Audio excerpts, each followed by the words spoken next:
seductive wave. We are live after all. I'm Jamie East and this is Robert Sheehan. Hi, so do that seductive wave again in case they missed it. And we are here to talk about Fortitude. Season 2 is on Sky Atlantic tonight. It's today. Alright, thank you. Very well, apart from the rash. I'm only joking, there's no rash. Or is there? I would say I'm Scrappy-Doo because I'm enthusiastic, you know. I've got a can-do attitude. And plus Scooby-Doo just sounds like he's had a stroke. Because everyone else can talk. Scrappy-Doo can talk, but his uncle Scooby can't. What's all that about? Why did he go and Scrappy can speak perfectly, perfect diction. I like to think my diction's good. But anyway, what were we talking about? Robert is the absolute joker of the pack, so always has got some sort of wisecrack or gag. Hi there. Oh, I just let one go. Robert's just a crazy Irish man. And I'd love to live in his head for a few days just to see what actually happens in there. And this series, I've discovered that Iwan sleeps with his mouth open, right? So at lunchtimes I like to creep into his trailer and just hang my testicles over his mouth. And so that his breath just, it's a lovely warm sensation on the back of my scrotum. And I think because of that, I feel closer to him this series round. That you guys are topless, both of you, quite a lot in the film. That's actually in my contract. Yeah, I was going to say, was that contractually, so I'll only do the film if... Yeah.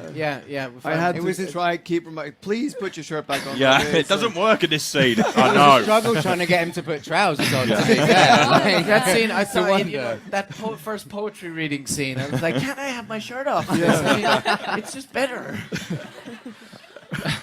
Robert, you've been a superhero, now you're a rock star. How do you keep getting these cool roles? Next, I'm hoping to be a postman. Or a milkman. Postman Pat the movie.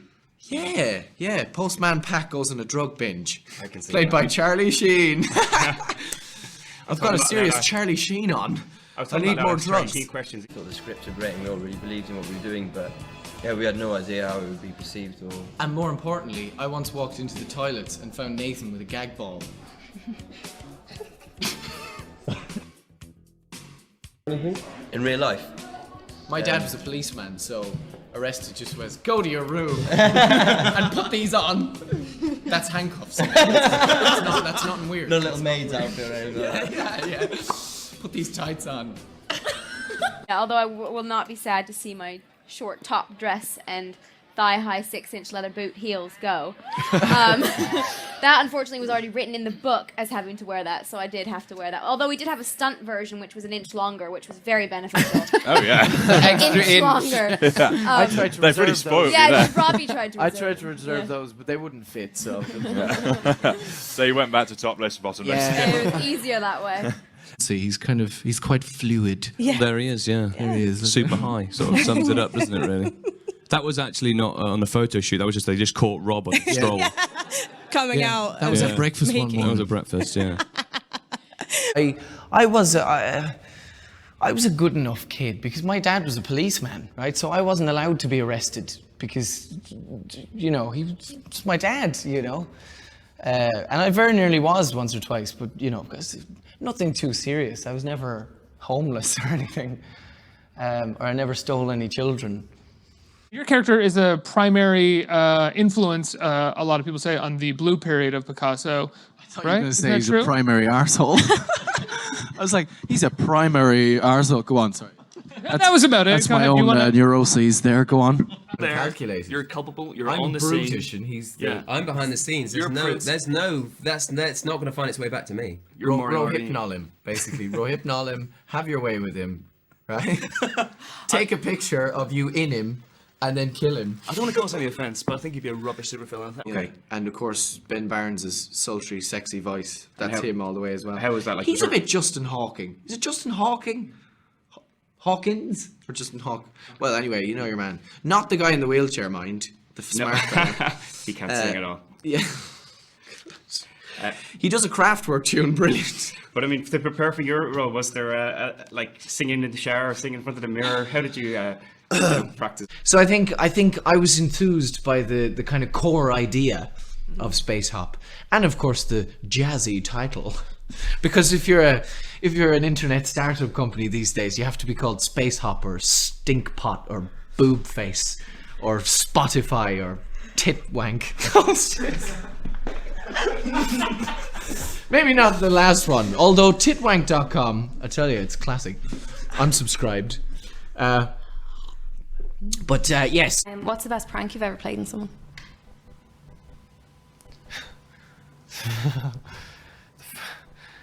I can't. I can't.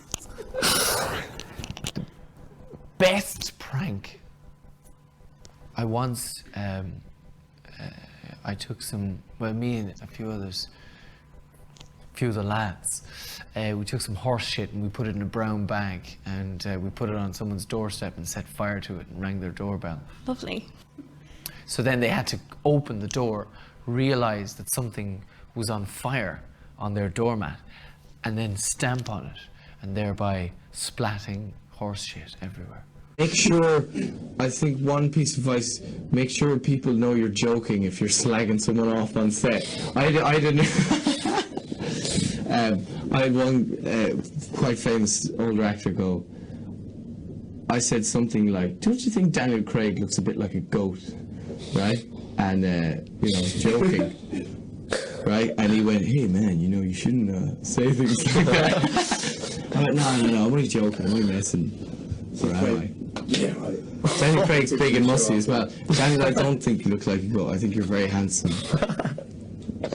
And very fit. Hungry hippos! Do you know there was a midget that got swallowed whole by a hippo recently in a circus? And he came off a trampoline at a funny angle and a hippo was yawning by the edge of the ring and he went straight into his mouth. That's got nothing to do with hungry hippos, but it just popped into my head. Hungry hippos! Can we talk about some of your more outrageous moments? Because you get a lot of them pretty much straight away. So is there anything you've ever been like, actually, I'm not going to do that? Or do you say yes to everything? It feels like you say yes to everything. Yeah, this was very much a yes job. Yeah, there's no point in, going into it half-cocked. God, you look good Bedraggled. Yeah, that's the face of a man who will try anything. Yeah. Crack addict. Because you're asked to get naked quite a lot in this as well. I feel like we saw you... Do I? Sorry, I was completely drunk at the time. I do get quite in the naked. second episode, I do get quite naked. Yes. I had a full scene with Pogo just wearing like a tiny little skimpy brief, actually. I enjoyed it. So he was about crotch height. Lucky devil. Lucky Pogo. It was like those scenes from Labyrinth where you just see David Bowie's crotch. Bowie's like from helmet just sort of drifting to Same shot. as Pogo to you. What an image. I wish I was that blessed, Tom. Nathan, the character you play, really quickly when you started off, were you told how far you can push him? He's quite cocky, but he's also a lovable rogue. Was he hard to get that balance right? I don't think it was anything I was conscious of, to be honest. I'm conscious of very little most of the time. Yeah. I'm very, very high at the... I know, I should stop saying that because I'm going to get in trouble for saying that because I'm sober. Yeah, we've met a few times in the past and it seems that you Think you're an alcoholic. You thought I was a raging alcoholic because you thought I was drunk every time. Remember that last time we met and it was in a cinema and we were both going in to see Shame? And, I was perfectly sober. I was with a mate and you were with a friend. And you were sat like one side of the cinema and I was sat the other. And just before the lights went down, you went, all right, Rob, see you at the end. Enjoy Michael Fassbender's cock. Is that what I did? Yeah. And then I just can't and then even the lights remember. came down. I just went, yeah, cheers for all that. Thanks. Like with Robbie here, when he was going to do that scene where he declared his love for Clary, Robbie's always all over the place on the set. It's hard to find him. These two guys are always next to me, and they're, where's Robbie? And then we go, oh, let's shoot, and where's Robbie? And he's always talking to somebody because he loves talking to people. See, the thing about filming is that, like, for example, today, there's a lot of waiting around and doing sweet fuck all with your time. So what you have to do is find ways to entertain yourself. Rafa Nadal, right? One arm is massive and one arm's tiny. It's obviously his wank arm. No, I mean, it may be his tennis arm, but you can see the definition that only masturbation gives you in the bicep and tricep area. In that left arm. It's about twice the size of his other arm. He must have problems with masturbation. And Rafa, if you're out there, stop, man. Because God's watching. But it talks about his impotency. Sure, but impotence could be a cause of depression. It could be a cause of his opiate addiction. All of these other things. I think the booze and the opiates didn't help the erections. You know what I'm saying? So you think he killed himself because he couldn't get erections? That's it. I think it was the opiates. I mean, that would be for starters. Yeah, that would. But but he. Where is this going? It's like an abstract painting, an abstract. Picasso would enjoy this conversation, to be honest. So we're all telling each other jokes, and he'd come over and go, "So, why did the chicken cross the road? Because," and then just run off. And everyone would go, "What the fuck was that?" But there were long jokes would then end in a noise, and you go, "You're a mental case." Can I bring up the M word, Misfits? I was wondering, as work started on. You can bring up the C word, boy. I won't go that far. I would have the power to make people take out their genitals in public, and then so when they snapped back into themselves, they'd be really embarrassed. Good, I haven't done anything yet, but I'm making Robert some tea. How does Robert like his tea? I don't know, I like tea. Degrading Big and myself. black like my men. I think it's more likely that the moon is an egg. That's his theory. Yeah. He's been going on about the moon being an egg. We don't know. We really don't know. It could be. I'd say when you've got the sound of the sultry sounds of Ron Perlman's voice just in your ear in a scene, it's wonderful. Saying giddy up. It's wonderful fun. It loosens your bowels. With a glass of Chianti. And the Scouse accent. I mean, a lot of lessons to perfect the accent, or No, I mean. Who was that? That was Robbie, my friend Robbie Sheehan. Oh, okay. Yeah. I think it feeds you. Don't you guys agree? I went to my character's grave in Paris. Oh, you did? Yeah, I did. Yeah. He was buried in this beautiful cemetery, and Such a dark I read him some poems, right? And then I fell asleep on his grave. Wow. It was really weird. It was really nice sleep, though. You're still sleeping right now. Yeah. I'm not I can surprised. sleep anywhere. Challenge me, right? I'll sleep right here, live on AOL. But no, it was lovely though. It was nice, you know. It was nice to do that. Great. They were great to have around. It was so cool to just see mini versions of us running around together. Incredibly mature. They were. Yeah. More than you guys. Yeah. I think about myself when I was their age, and I was like, I wouldn't be that mature about this. Yeah. I was like, I bet you're all shirking your homework now. You're on a TV show. Screw school, yeah. And they're like, oh, no. No, we have to finish our homework. That's the only way that we can come and do this. Yeah. It's like, oh, right. Okay, right. They were very, very well behaved, bless them. That's why I went to Galway. I went to college for a year, did film and TV studies, but then failed after 1 year, and then just didn't go back for the repeats. Just decided to do nothing, and then got into more and more acting. We're not promoting not finishing college. Finish college, people. Finish college, but if the course is as shit as the one I did, don't bother. I love you, GMIT. And getting like Jamie getting his real tattoos covered over, right? Which was about 4 hours all in all, where I was asleep for all of that. I was very much unconscious, and then would roll in about half an hour before filming and put a t-shirt on. And Or not. Or take it off. Yes. Or take off. Or not. You came even later when we didn't have to put that t-shirt on then. I love the fact, you roll in topless and you have to put a t-shirt on. Hey guys, I'm ready. I'm ready for my close-up. Yeah. I tell you, man, don't mind the men's section. Women's section. It's one of the best kept secrets of vintage. Beautiful. Stunning.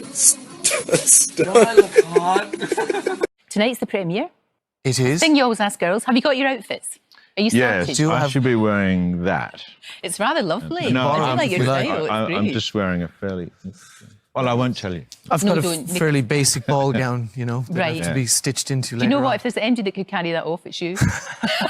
And look cool in it. as well. Challenge accepted, Lorraine. Exactly, thank you. Play a character called Simon, who's normally on the receiving end to his Receiving end. mouthy spouting off. Sorry, what was your question again? It was about turtles or something. Oh, like that. turtles, So- yeah. Bono is a turtle. No, he's not. What's it called again?